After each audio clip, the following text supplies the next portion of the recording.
Briefly explain to me what your warning has been and why this is no surprise to you, I'm assuming. Well, it's only going to get worse. So, I think it's somewhat ironic that yesterday, there was a Commerce Subcommittee meeting on the legislation for data breaches and notifications. But I just think a company like Anthem and many other companies fail to spend enough money to upgrade, their systems, their security, their firewalls. So there are things that they could do to prevent this from happening. I don't know for sure yet, but we do know that the hackers were able to gain access to their servers. So, when was the last time that they upgraded anything in terms of their IT security? Who does this affect? We don't know if anyone in New Jersey was actually affected because Anthem, from what we're trying to find out, Anthem has not told us. They're not saying how many people are where. Exactly. But people in New Jersey could be affected because there are affiliate companies through Anthem that are also, now been exposed. And that's about 67 million people. The 37 million people that are directly enrolled with Anthem are for sure have been affected. What do you mean by affiliate companies?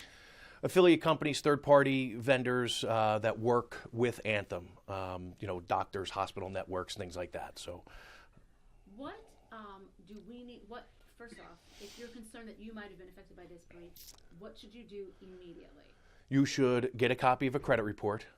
Take a look at it. Obviously, look for any red flags, accounts that don't belong to you, addresses, recently added addresses that you have never lived at. So one of the things that the identity thieves do is they try to establish a completely new identity, and they'll use a different name, a different address, but they're going to use your social security number.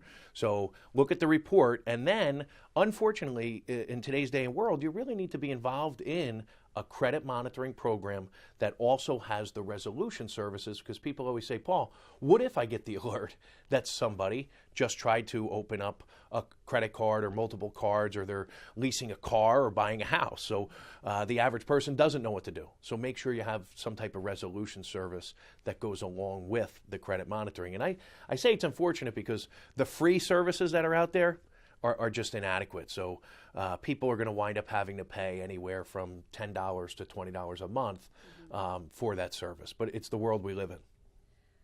Yeah, tell me about a little more about these programs. These are not things that are offered through the government. These are not things that are offered those free, like what I did, the free fraud. The fraud alert, so if you know you've been affected, you might want to even go take it a step further and put a security freeze on your credit reports. And that means that no one, including you, would be able to gain access to your credit reports without first providing a PIN or a password. The fraud alert just says to creditors who are pulling your reports, go an extra step in terms of verifying that the person is who they say they are. How would a credit report help me? Even if someone stole my information yesterday, could they have, with the credit report? So that's where the monitoring comes in. The credit report is a snapshot in real time, and it might not help you if this is something that hasn't been reported yet. So that's where credit monitoring comes in. Once you provide the company with your information, if it's used in any way that's not consistent, you should get an alert via email or text. Tell me more about these.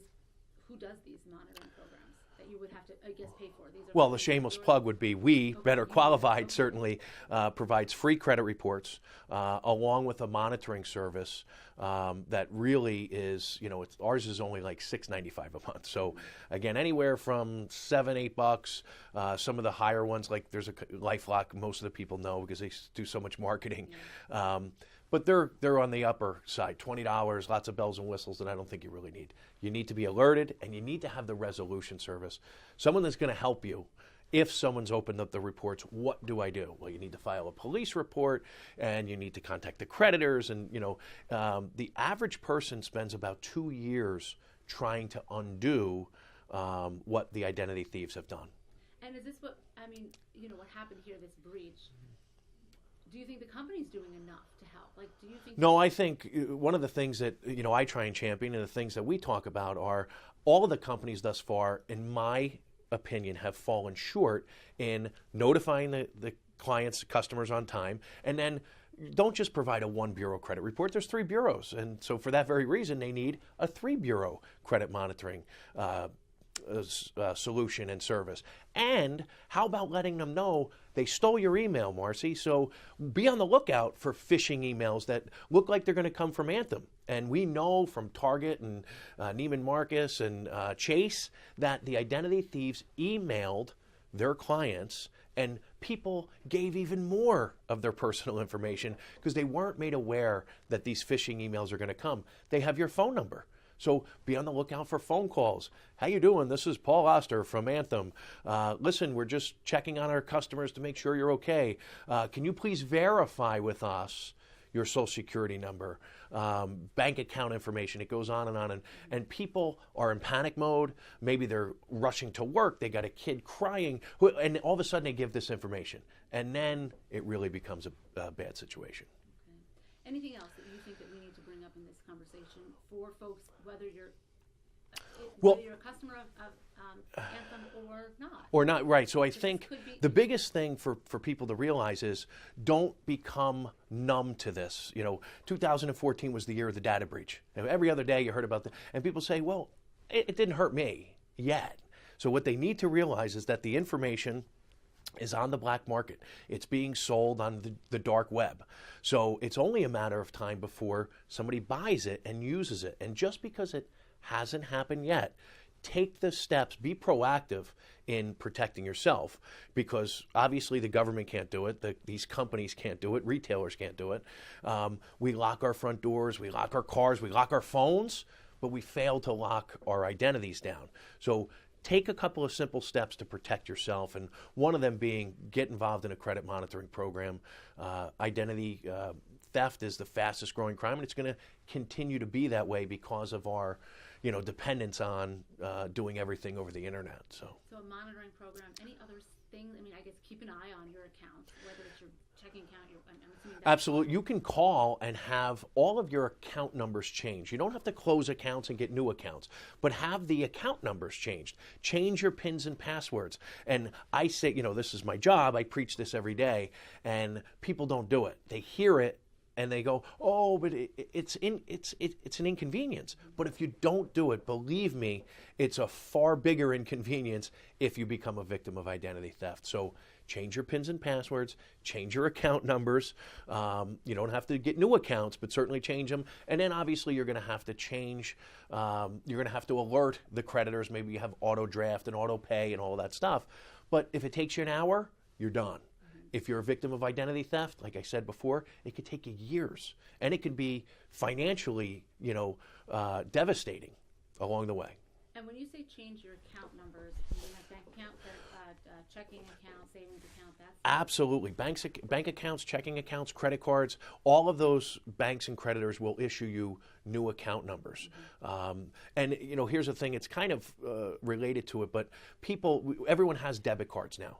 But when you go to the store, the default is for you to use it as a debit card because the retailer pays less money to process that transaction.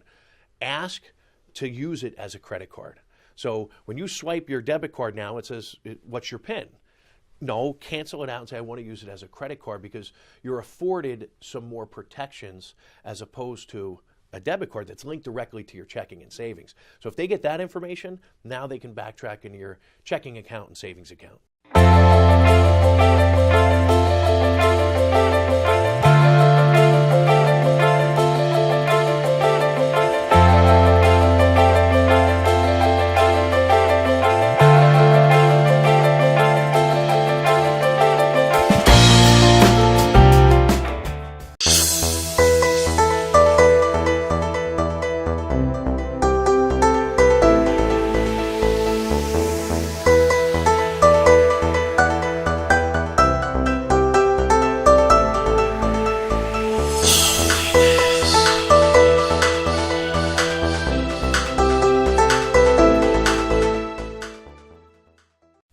Bye.